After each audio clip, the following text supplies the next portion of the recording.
Good afternoon, good morning, good evening. Sanbonani Tawela, Shalom, Salam Alaikum. I greet everybody and welcome to the Africa for Palestine webinar series. Thank you. Thank you very much for joining us today and thank you very much for supporting this platform. We really do appreciate your support. Today in this webinar series, we'll be discussing a very contentious issue, very recent issue, that deals directly with our work and our prerogative, but more especially that deals with Palestine awareness in the continent. We'll be speaking about how South African countries are responding to Israel's infiltration into the continent. This is an issue that is very burning and speaks to our work particularly. Today we're joined by one of our family members, one of our team members, Conrad Lawrence. Somya, Lwazi, how are you? Good afternoon, everyone. I'm glad to be here on this day, but it comes at a very dark time in African solidarity networks, especially with what has happened with Israel's infiltration of the African Union. But we'll discuss this during this webinar. Oh, great. Lwazi is born in South Africa. He's a South African activist, and he recently moved to the UK. So he's a bit far from us now. And let me just give you guys a short bio of Lwazi. He is a research and development and projects coordinator at the South African Liaison Office, SALO. And he's a former vice president of the Student Representative Council at the University of Cape Town.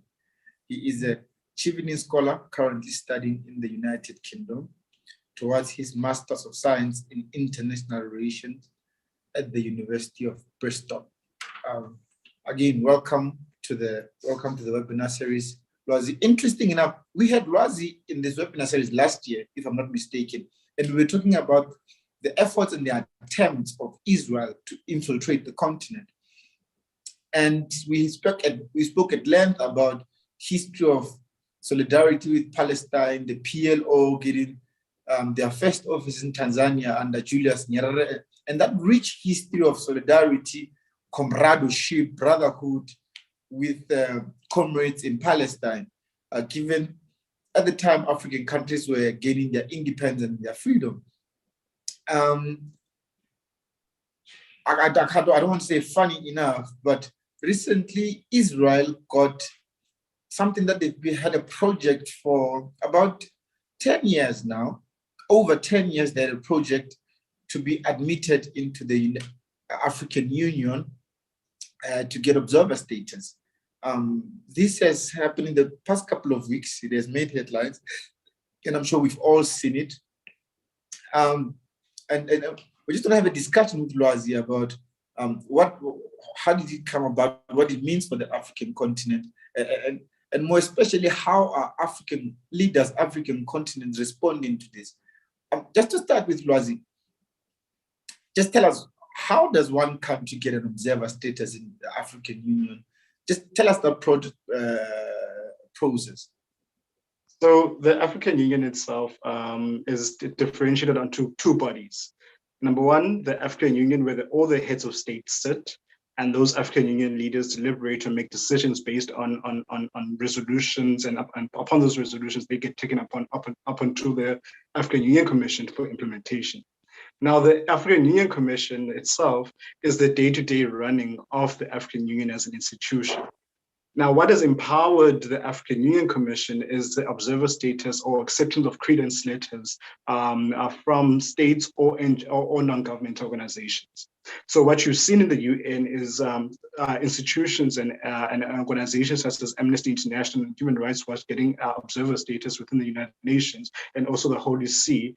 You have the same situation within the African Union, where some states such as China themselves have observer status within the African Union. The European Union has observer status within the African Union, and that does not have to go through the head of states process. What has happened recently is that the AU Commission chairperson, Musa Faki Mohammed, has unilaterally, without consultation with heads of states, accepted the letters of credence of Israel. Now, this is not new. Israel has attempted this thing 19 times, and since the dawn of the African Union in 2002.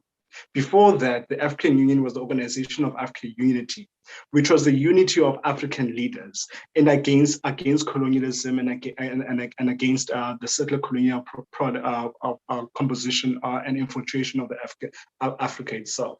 The African Union in itself is the unity of the people of Africa. This is why you get such hitback, because the people of Africa have not agreed or assented to the recognition of Israel on observer status. This is what makes it such an anomaly. South Africa recently has objected to the acceptance of Israel, and they will recommend that change to the African Union Statute be amended. That's removing the powers of arbitrary acceptance of observer status towards the African Union Commission, and that being a decision of African states and the African people. So Moussa Faki Mohammed has fundamentally undermined the ongoing principles of international solidarity with the people of Palestine. We must also note that historically, for the last 2 years, Moussa Faki Mohammed has written letters against the Israel's unilateral annexation of Palestinian land, the human rights atrocities committed against the Palestinian people. But this action itself is not an action of substance, but an action of symbolism. Because observer status has no knock-on effects on the decision-making of the African Union. But instead, it is a symbolic act that legitimizes the Israeli apartheid state. And therefore, with that being taken into consideration, we as the African Union itself and the African states that have objected to this unilateral observer status admission have fundamentally opposed Moussa Faki Mohammed's actions as against the aspirations and ambitions of the African people, in particular in solidarity with the Palestinian people. Interesting that you do mention Moussa Mohammed and his hypocrisy. But first, thank you for explaining how this process comes about and what it really means. So Moussa Mohammed has said in the recent bombing of Gaza, condemned Israel's action on Palestine, and in many instances, as the chairperson of African Union Commission, came out in support of Palestine. Are we seeing something fishy happening here? Yes, what we have seen historically is that Israel has utilized money-back politics or in other contexts, brown envelope politics to gauge influence of African leaders and African states. You saw the ambassador of Palestine to South Africa flying all the way to Malawi to speak with President Lazarus Chakwera because of Malawi's closer relation, getting closer towards Israel. You have seen Sudan normalizing ties with Israel on the basis of that they want to get rid of US sanctions. You have seen countries like Zimbabwe employing Israeli citizens as ambassadors, as honorary consuls towards Israel on the basis that they will get greater developmental aid. What the US has done fundamentally, it has utilized its financial power to bolster up Israel in order to finance the brown envelope politics that would allow Israel to infiltrate Africa and the region. What we saw under the Donald Trump administration was the Abraham Accords, which Donald Trump called the deal of the century, which was actually for African states in the Middle East a scam of the century, because none of the promises made according to the Abraham Accords were ever met. But instead, what Sudan as an African country has done is it normalized relationships, and it never got the economic spin-offs of US investments that they were promised. And the removal of the sanctions never really resulted in the type of economic generation that happened. And you've seen that with the statements from the transitional government of Sudan. However, there is a strong pushback by African states. What you've seen in the Arab states in the Northern Africa, Algeria, Egypt, Comoros, Tunisia, Djibouti, Mauritania, Libya, all of them have opposed this move by the African Union Commission. In Southern Africa, South Africa, Namibia, Botswana, Lesotho, Mozambique, and in fact, most of the SADC blocking opposing the normalization or legitimization of the Israeli apartheid regime. And this is just not a mere act of solidarity. This has real life consequences. Once you legitimize a settler colonial state, what does that speak to this anti-settler colonial project that our forebears have been fighting for? Because once you legitimize a settler colonial state, you legitimize the continued oppression of the people of Western Sahara by Morocco. And we've seen this legitimization of settler colonialism, even with the acceptance of Morocco back into the African Union. So in entirety, the African Union itself is at a crossing road. Whether we sustain the values and ambitions that our forebears wished upon the creation of the African Union, or do we completely depart with the moral objectives that the African Union itself was founded upon? Because once we do away with the moral objectives that the African Union was founded upon, we do away with the Pan-African cause in its entirety. Because international solidarity is the bedrock to which the African Union and the African states have been founded upon. And therefore, once you do away with that international solidarity, once you do away and legitimize the oppression and violation of human rights, you've essentially continued to endorse the violation of human rights and oppression of others. And that is a slippery slope that we see currently. However, there are states that are willing to fight in solidarity with the people of Palestine. There are states that are willing to stand on principle with the people of Palestine. And therefore, we should stand with those states.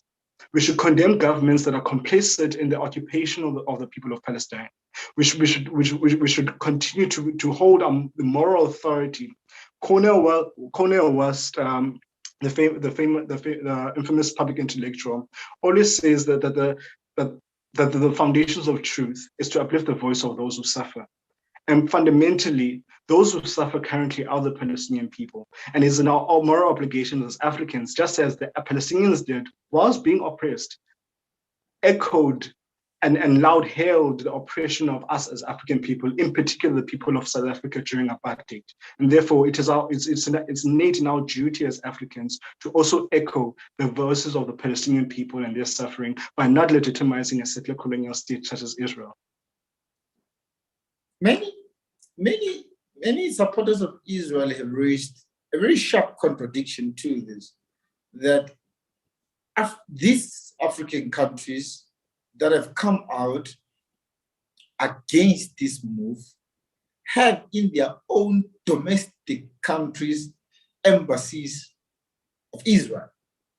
They have accepted Israel in their own countries, but all hell breaks loose when Israel gets a mere observer status at the African Union. What's your take on that?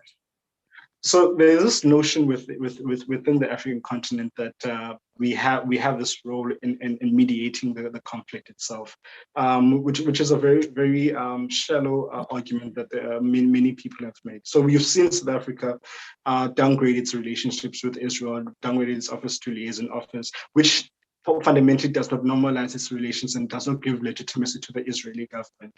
We have seen other African countries outright reject the notion that Israel is as a state within its borders. And some of the countries that have embassies within Israel, those embassies are not necessarily for fundamental political interaction between those countries, but are for economic and consulate reasons.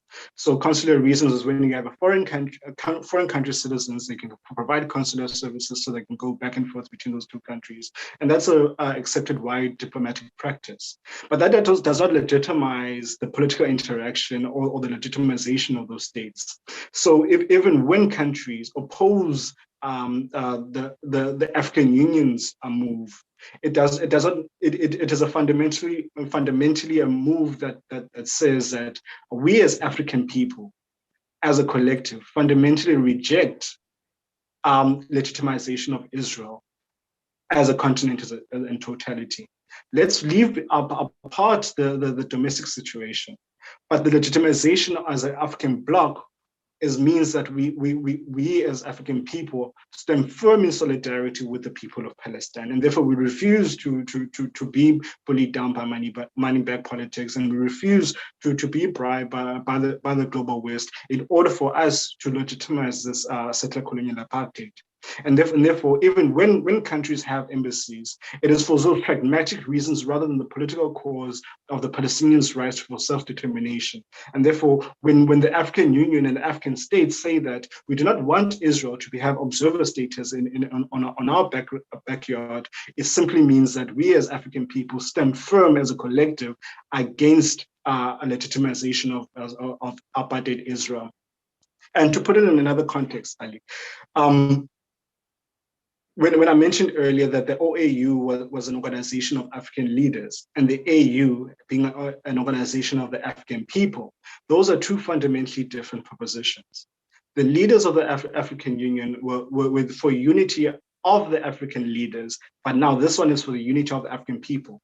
So the African countries going up against the African Union for legitimizing a settler colonial state, it means that the African people themselves fundamentally reject a settler colonial state that oppresses the people of Palestine. And that's a strong move by African countries by rejecting this legitimization of Israel.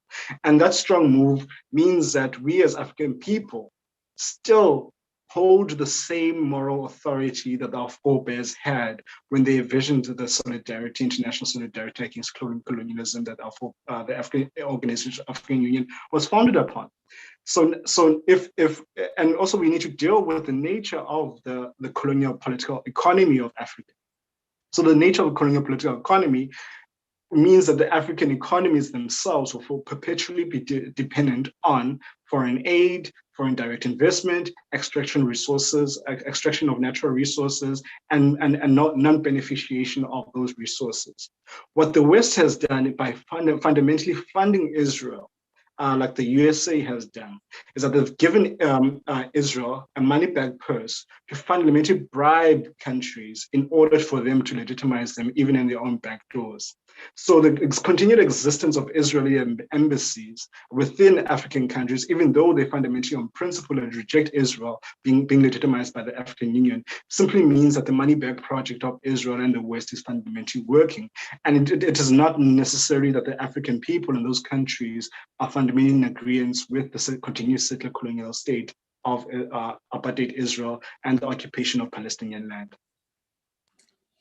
I mean, what's happening right now with the pushback from African states is very similar, if I may say, to what happened during apartheid South Africa time, when it was a taboo for states to associate themselves with apartheid South Africa. We know for a fact that America and the UK, the United States and the United Kingdom were trading arms with apartheid South Africa, but it was under classified documents. They were doing it secretly, so that it's not known that they're associated with apartheid South Africa. It went to sports, it went to many other things where you simply cannot afford your reputation as a state, your reputation as a government, your reputation as a country to associate yourself with the apartheid regime. Are we seeing something similar happening to Israel? We are seeing moves of making Israel a pariah of the world.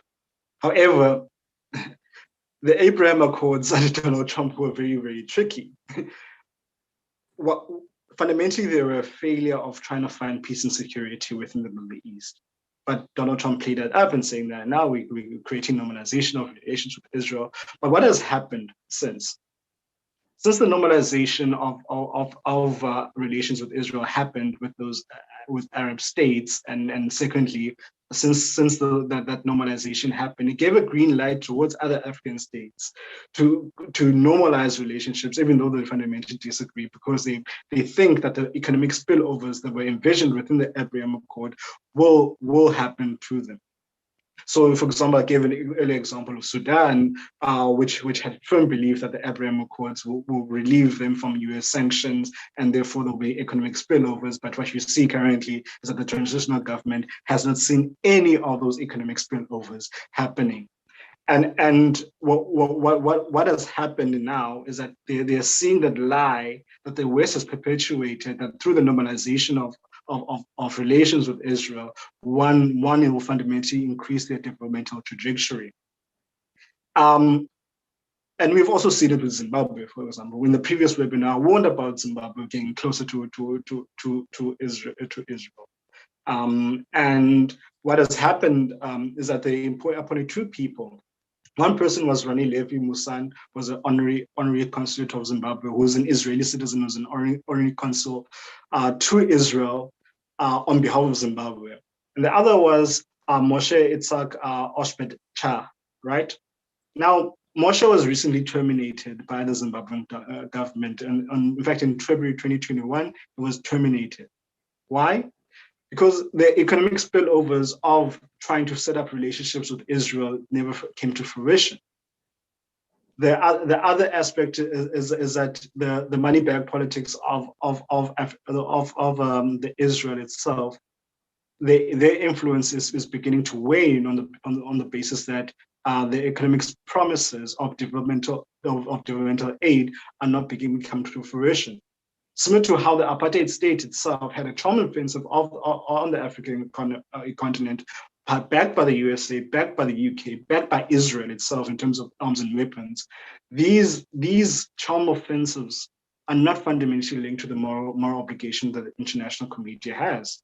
And as soon as you remove the moral obligation that the international community has, you castigate a place where international human rights are not observed and never will be observed on the basis that if I pay a political leader this much money, I'll gain legitimacy on those grounds. So money itself is not a route towards legitimacy. Normalization of relations in inverted commas does not grant legitimacy towards occupation. But what we see now is there are a group of African states and African leaders that still hold firm.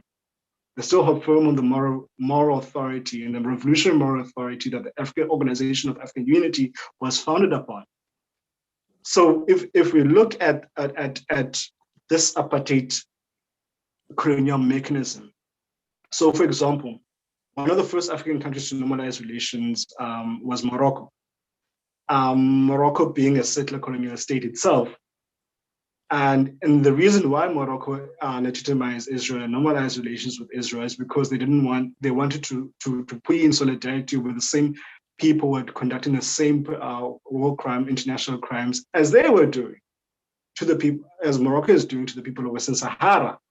So the people of Western Sahara, like the Palestinians, still need the consensus and this international solidarity that we've all been vying for on the African continent.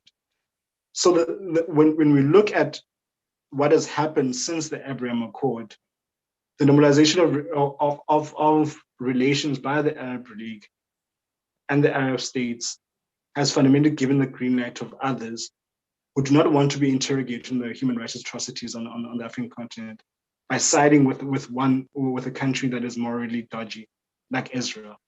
So we have to be very conscious and very critical of all our own African leaders when they say that relations with Israel will become fruitful for economic development or developmental aid.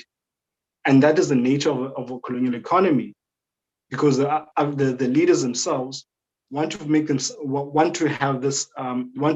bolster their own rule through the support of other authoritarian regimes in order for them to gain the economic might they might use to further repress their own people.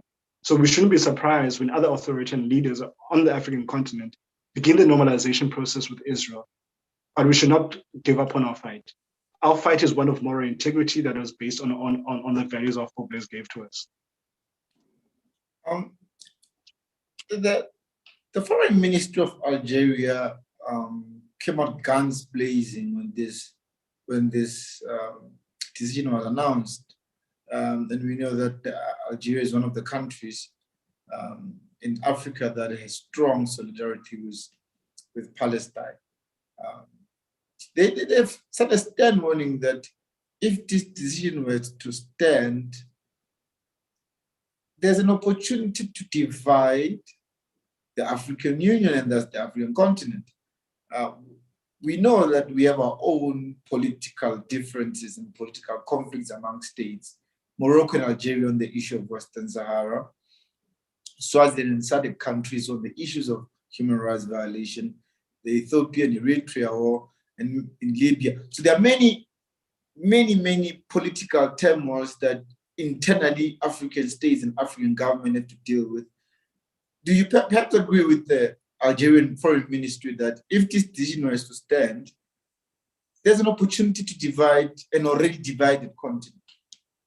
It is, and it's fundamentally in the interest of the global West to divide the African continent.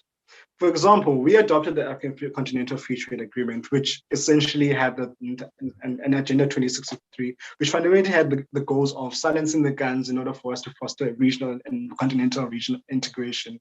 And that requires some form of unity on the African continent. And once you divide the African continent, you debase that entire African Continental Free Trade Agreement. The African continent is unable to industrialize itself. We are unable to trade amongst ourselves. Therefore, we'll be reliant on the West and those who continue and perpetually benefit from our current extraction-based resource colonial economy. So once you divide the African continent, it fundamentally means that the development of the African continent is fundamentally undermined. And Israel itself sees it in its best interest in order for them to be legitimized, to divide the African continent, in order for the African continent to be reliant on developmental aid, in which they are more than willing to support in order for them to gain more legitimacy on the African continent. And once you have a culture of dependency on developmental aid, your country and all the other moral standings that you may have is fundamentally subverted through the normalization of relations. And the West continues to perpetually and continually benefit from our own subjugation and the lack of disunity within the African continent. So this divide and conquer tactic is not new. However, it is one that is nuanced due to the nature of we regarding ourselves in a post-colonial Africa. However, the political economy still largely remains colonial, and the legitimization of a settler colonial state itself is a means of dividing the African continent and debasing of future developmental trajectory, and fundamentally creating divisions within the African continent. And in order for us to continue and perpetuate this colonial economy for the West and the rest to benefit. South Africa has said that, and we discussed this, I think, in the beginning of the webinar, that not only do they object this decision by the African Union chairperson, Musa Bekir, they will attempt to change the statute that gives the chairperson of the African Commission the full powers to give any state, country, entity, organization, and so forth, observer status. As a way forward, if that doesn't work, what do you think is going to happen moving forward? So, yes, South Africa did make that offer of made the proposal of changing the African Union statutes of removing the powers of granting observer status. Fundamentally, observer status is not a means of power. And actually, there's no power linked to an observer status. You just sit there and you are able to lobby, such as a normal ambassador will be able to lobby, but they have no say in the discussions of the African Union itself. However, that moral issue of legitimization of settler colonial states still lingers on and still is part and parcel of the large objection towards Israel being accepted as on an observer status basis. Now, if South Africa should fail, along with those rejecting Israel's admission on an observer status basis, South Africa has a moral right. South Africa has a moral duty to fundamentally mobilize the various blocks. So you've seen SADC itself being a solid block pertaining to the rejection of this observer status mission. You see the North Africa, Maghreb, and some East African countries and West African countries fundamentally rejecting the observer status of Israel. Therefore, that pro-Palestinian bloc of African states, which are not influenced by the money-backed politics of Israel will have to form a coalition within the African Union and fundamentally at any point of call object to any decision that's anti-Palestinian and is pro-settler colonialism. And that is the diplomatic moves South Africa can take. Secondly, South Africa can also through the various organs of the African Union raise its objections with the current standing. And they can also motion for the removal of the chair. So these are various moves that the heads of states need to deliberate upon in the next African Union Heads of Summit meeting. And in the next Heads of Summit meeting will be very critical for us as citizens of the African continent and as people of Africa and those in solidarity with Palestine to observe closely what our leaders do and say, especially in particular in the negotiation process, and how we now change the African Union Statute. Not only to deal with this issue of the African Union Commission unilaterally changing, of unilaterally accepting Israel on an observer status basis, but also changing how we as Africans engage with one another. Because for far too long, people have been stagnated on linguistic bloc alliances. So the Francophone nations with the Anglophone nations, with the Arab nations are staying in blocks. But now this issue of Palestine is one of the moral integrity of the African Union as an institution. This is a means of us as Africans uniting for the same cause. And hopefully this will be a catalyst for greater work and greater collaboration amongst us African states to get to the goals that we've been long fighting for, especially Agenda 2063 and the African Continental Free Trade Agreement that will fundamentally shift the balance of forces within the African continent. So this is not only an opportunity for us to work together, but it's an entry point towards greater African cooperation based on principles that are best founded in the establishment of the Organization of African Unity and subsequently the African Union. Lastly, Lwazi, should this decision be reversed, which in most likelihood looks like it? Will this have a ripple effect in Africa as pertaining to solidarity with Palestine? Will this be a wake-up call maybe to governments who are hosting Israeli diplomats in their countries that this is not a country to associate yourself? This is a wake-up call towards the African governments and in particular the African Union itself on where do we stand with the issue of international solidarity. This will also be a wake-up call for those who have been long-term complacent on the occupation of Palestine. This will also be a call on what do we do now in the face of developmental challenges with external pressures coming from the West and the money-backed politics associated to it. How do we now deal with our own developmental challenges without debasing our own moral authority as African leaders? So this is a crucible and a crossroads for us as African people and the African leaders themselves on where do we now lay our moral flag? Do we now accept it as a norm that should we get bribes from another state that will simply legitimize them and legitimize their work and the human rights atrocities? Or do we now stand as an African people and say, no, there is a line that we have to draw? And then that is the fundamental question that the next Heads of State Summit will have to answer. And without answering that question, we'll forever and perpetually be at loggerheads within the African continent, and that will fundamentally undermine our developmental trajectory. Because as soon as we are at loggerheads amongst a simple issue of moral principle, we will fundamentally not agree on the pragmatics of how do we now move forward as a continent. So these issues of moral principle itself are issues that that will now challenge the African Union as an institution, because this is one of the greatest challenges of the African Union as an institution, believe it or not. We might have in intercontinental conflicts, but this one is the one that will either garner much consensus amongst African states and them to conduct some form of introspection on their way forward as an African Union, or one will fundamentally break apart the African Union and create and perpetuate the sense of disunity that the African Union has seemed to have.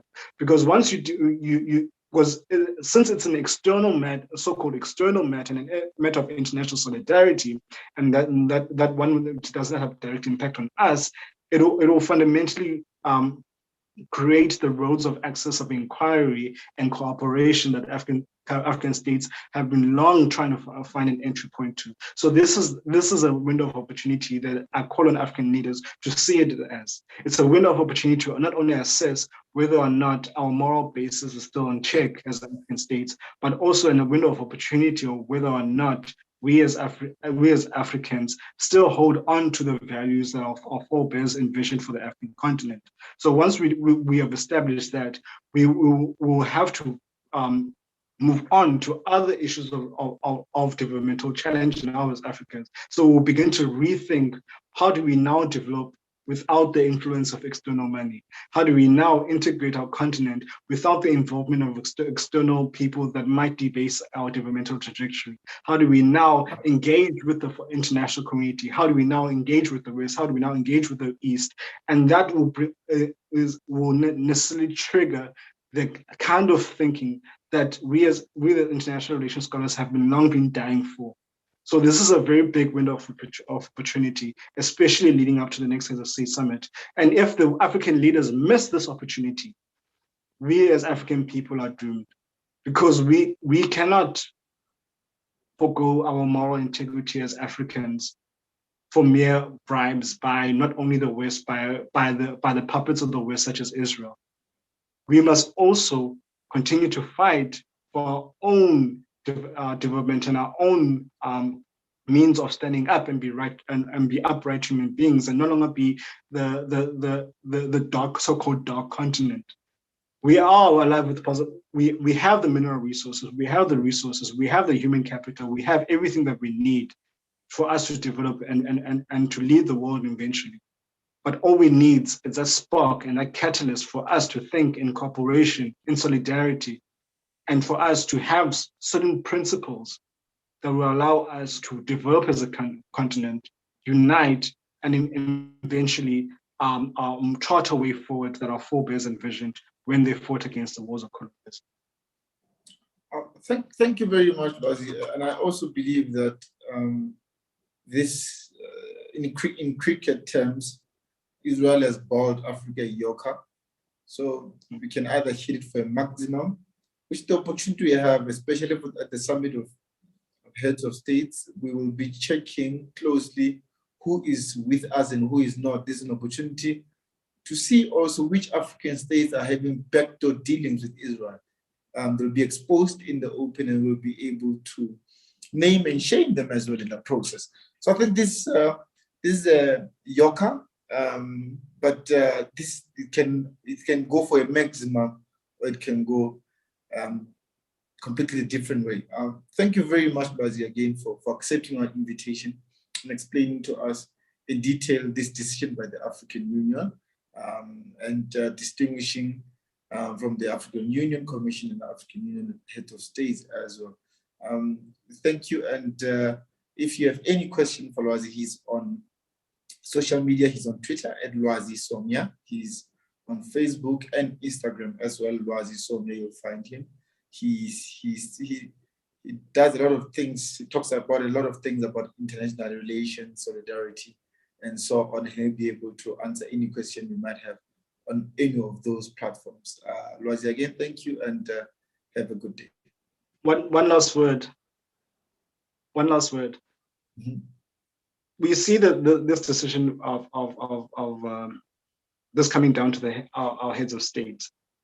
We shouldn't leave it alone. We shouldn't leave it to chance. It is incumbent upon each and every single one of us to put pressure on our governments, put pressure on our ministries of foreign affairs, to put pressure on the African Union, to put pressure on our regional blocs, to put pressure on those political leaders that have been taking money from the apartheid state of Israel.